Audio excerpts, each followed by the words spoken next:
welcome to Comfy Cozy Up. So we are almost at the end of the month and there's stuff coming up already. I'm excited for, spring and everything. So right now the journal calendar, which starts on April 1st. So the journal calendar is already on the blog and it's also on Instagram. Now, if you saw it the first day, go back because I had to make a correction for day 3 and repost it. I also made a correction on the blog. Now, I do have the journal I'm working on. I will give you a sneak peek in a minute. But let's talk about some books that I'm currently, well, one that I finished and one that I'm currently reading.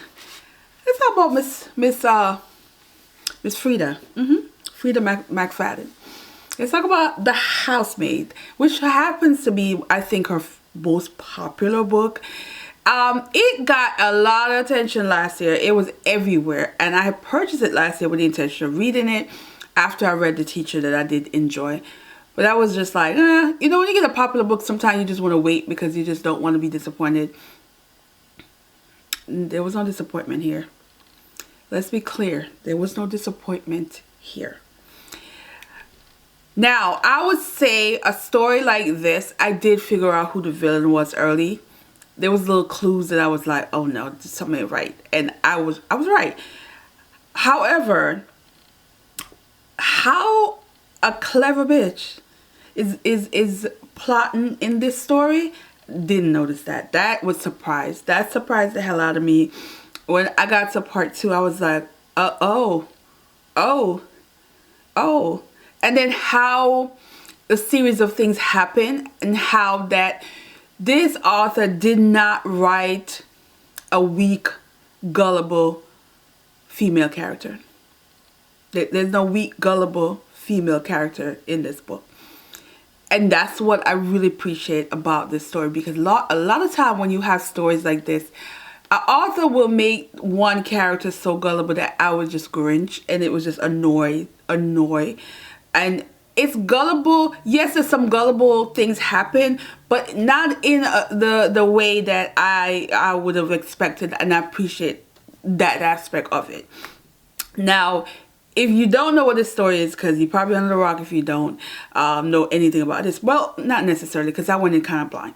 This follows a woman who hired a wife and a wealthy man, and they have a daughter, and they hire a housekeeper, a housemaid, and how you get into their life, chaos, things are not right. But this particular housemaid is coming from the streets. She is spent quite a few years in prison. She is living out of her car, so she's down and out. She needs the money. And while she's there, she's realizing something's not right, but she's also being wooed and conned at the same time and end up in a very serious situation. But her past, she wasn't the one to play with. She wasn't the one to play with. That's all I'm going to give you for this. But just know it is fast-paced. You will not want to put this book down at all. Especially when you get to part 2, you're going to be like, part 1, I was just like, oh no, this bitch. She deserve whatever she get. I kept thinking that because I'm like, you know you wrong. That kind of deal. When we got to part 2, I was like, oh, like, and I was just like, oh, this is good. This is some good, messy, trifling, psychotic stuff. Another thing that was just surprising is that they made a part 2. They made a series. And I see, at the end, you see why and how they're making it into a series. Am I going to continue the series? I'm not sure. I think part of me is like, I think I'm done with this world. And then a part of me like, I wonder how it's going to play out. How, said character's going to get away with the next round. That kind of deal. But we'll see. Nina, that bitch. Yeah. And then I started this one. I'm hoping, I got 4 days left in the month, guys. 4 days to focus on this book. And this is The God of the Woods. And this is Lismore. So this is a story about a camp, and it rightfully is set in the 1975. Because when I start realizing that it's a camp situation, I was like, how old's the author? Because I'm like, she's trying to go back to them days, you know, them Jason, them Freddie, the 80s. You know, the 80s was like big on camping movie, camping kind of tragedy, horror story, and even camping romance. And I was like, we're doing that. And then I'm thinking, this is really like a summer book, which is kind of like fitting for this time of the year anyway, because it's like, what, we're going into spring, we're already in spring, going to summer, people going off to camp. And I remember just thinking that back in the days, like, camping felt fun, but then it felt like a horror story. So, but pretty much in this is a kid whose family is the owner of the camp, whose family is very, pretty much take care of the town in terms of providing them jobs and money and all that. Their kid is coming missing, and then previously there was another kid coming missing. So now it's an issue beyond just a missing child. It's like, wait a minute, something's not right. But you're following, like, so far in this, 3 female character, and it's giving like steps of events happening. Like, this started 2 months ago, this kind of deal, and they're going down the list of like events. So it's kind of like they're giving you a puzzle for you to try to figure out what's going on. And even when it started out with the mother like mentally off. So we don't know. There's no body, so it's not like the person is unalive. It's just, you just don't know. And so I don't know where this is going, but I'm here for the ride. But then Miss Huffington decided to throw a little thing. Today, as I'm filming this, it's released, and that is the book 4 in from the Madame Roulette, the sister of chemistry, one of the 7 sisters, and she decided, you know, where the cover at? I'll put the cover up here, because I started reading a few pages already, and I'm like, stop, because you got this book to finish. So I don't know. It's pushing it with these 4 books, because technically this weekend I don't really have a lot of sewing project. Let me not say that. I have stuff, because I still gotta start working on my Easter stuff. But I have events with my friends this weekend. So I was like, ooh. But I do like the candle situation, because, you know, I can bring that anywhere with me. This chunky bees, no. So I don't know. But I'm hyped. I'm hyped for this book. It is already on my Kindle, ready to go. I'm hyped for this book. I have not read any romance, urban stories, nothing like that since the year started, and I'm due for I'm due. So anyway, also I went to the library to pick up the book that I had on hold since December, guys. December. This is a popular book, and I have 2 weeks to read it, and this is already going on week 1. So this is another book that I gotta finish the beginning of the month, and that is The Wedding People. And I'm sure a lot of you guys seen this book a lot of places.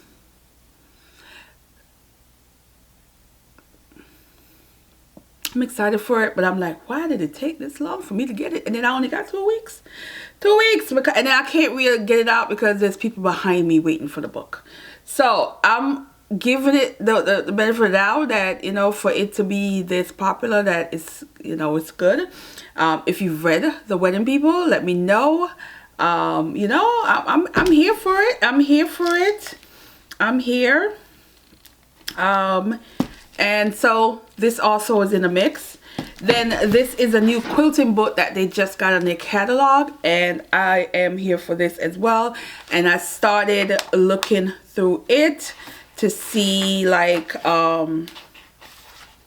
what on there, and it's new, meaning this is a quilting book that was published this year, because it has 2025 publishing year on there. So this is new, and they knew I've been pretty much checking out a lot of their craft books. So they told me as soon as I got there, they were like, oh, there's a new quilting book added to the catalog and you want it. I said, yep, put it on. And as soon as it came in, they called me and said, the book is here, come get it. And yeah, so I saw this, and I'm very ambitious. I'm very ambitious when it comes to this one. I don't know why, but then I looked at how it is made, and it's really simple. It's just tedious. So it is given this kind of lineup situation. So, and I have this, again, this is another one that's only 2 weeks. So I'm hoping there's no rush for anybody that wants this book. Did I get 2 weeks? No, I got 3 weeks, sorry. Rush anybody that wants this book, so this way, you know, I can check it out a second time.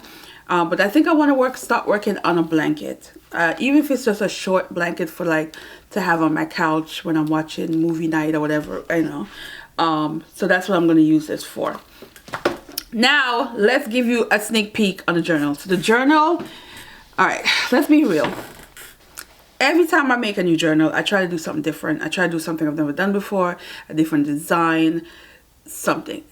Now that I'm in my quilting era and my embroidery era, I am playing around with both with this new journal, and it is time consuming. I'm surprised how much I got done within a week, and it's still not done. I would say I'm about 70% done, but let me give you a sneak peek. So this is the new journal that I have. So if you can see, it is quilted, but I did have to use cereal box to give it a shape. But it's quilted, but it's soft. This is gonna be so much fun to travel with because I don't have to feel a certain way. You see how I can squish it and it's just gonna go right back to form. I don't have to worry about the bind, the edges starting to tear, because with the other ones I had to be really protective of it when I travel because the edges will sometimes start getting, you know, messed up here. But because it is fabric, it is quilted, because it has batten and all of that, I don't have to worry about it. So this is gonna be fun to be able to travel with, throw around, squeeze, and not worry about anything. Another thing is it is flat.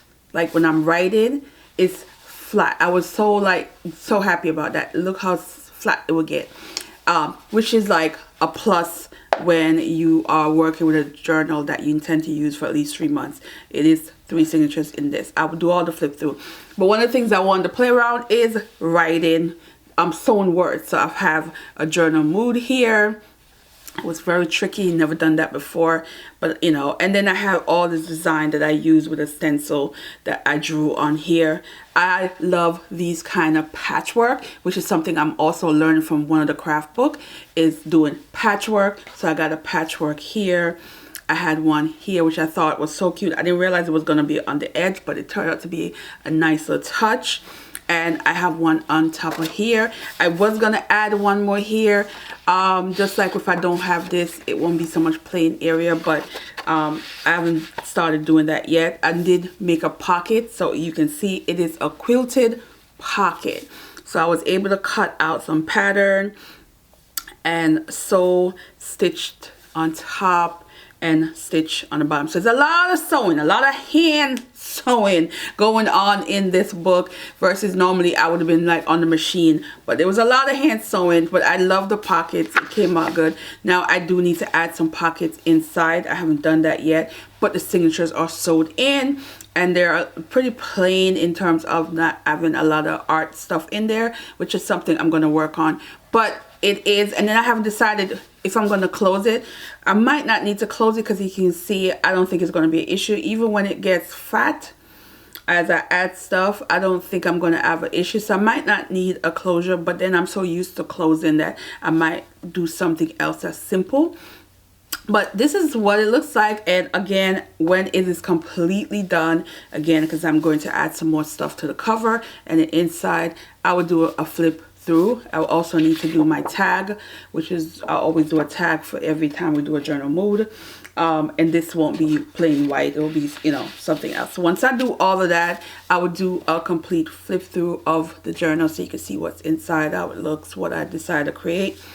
But I'm excited for using it. It just it's a joy, and I love embroidery. Is starting to come like a what's the word I'm not using,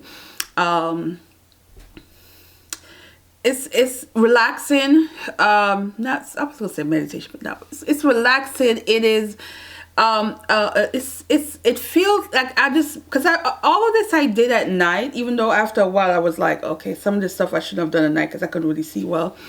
Because I try not to do too much sewing at night for whatever reason. It's just mentally my eyes just check out. But it was relaxing. I find that a lot of this is a lot of work. When I watch these videos of people doing it, they always make it seem like it's like a quick go. It's no way. These people probably took a few days to do some of this and then just record it and make it look like it was done in a short period of time. No, they had to have stopped a couple of times, because even just to do the edges and sewing all of this around the edges was time consuming. This was also time consuming. But I think if you do it enough, it might not feel that way. So that's what I'm getting from my experience with doing embroidery and quilting style things. That it's time consuming. It's not a quick project to do. But other than that, I'm excited, and yeah, so I hope to do some more shorts coming up, because now that I got stuff to do, I can wear what I make kind of series could be back, because I haven't done any of that in a while, because I haven't been going anywhere because of the weather. But we are expecting to have some warm weather this weekend, so I'm excited to go out and wear what I made. So yeah, anyway guys, let me know how you feel about these books. I mean, I know a ton of y'all read this book, so let me know how you felt about this book, and if you read any of the other books that I showed, or let me know as well. I'm here for it, and I will see you in the next one. All right guys, thanks for watching. Bye.